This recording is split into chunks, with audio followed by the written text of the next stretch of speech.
bedre. Kom op. Jeg sidder altså lidt mere.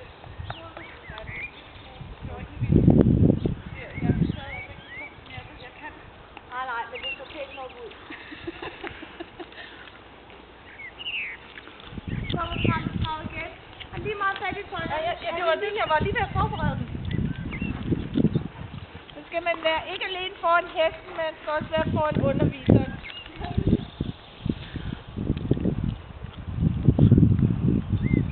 Ja, det er pisse til, det kender jeg godt til det, når man lige skal til at gøre noget selv, og så bliver det så.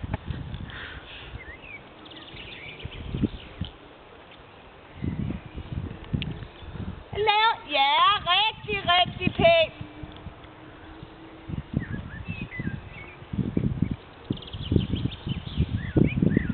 Skal jeg lave en overgang igen, eller hvad? Det må du gerne. Nej, den lille, og så var du lidt sned. Ja. Og så lavede du den lille. Den var faktisk ikke dårlig, det var kun lige noget. Selve hestens overgang var ok, de var bare ikke i orden. Kan du lige drage igen, ikke? Jo.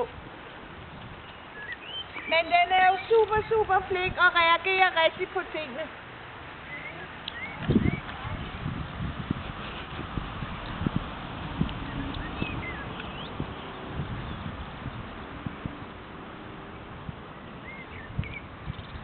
Godt op og sidde igen. Det er rigtig pænt. Jeg ved ikke, hvad du gør dernede, men det ser godt ud.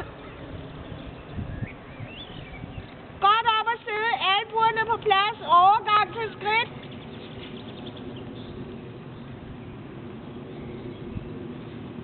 Altså, det er lidt tæt på at være det, nu mangler du dine ben. Så får jeg dine ben lidt frem, og det er ikke helt så meget.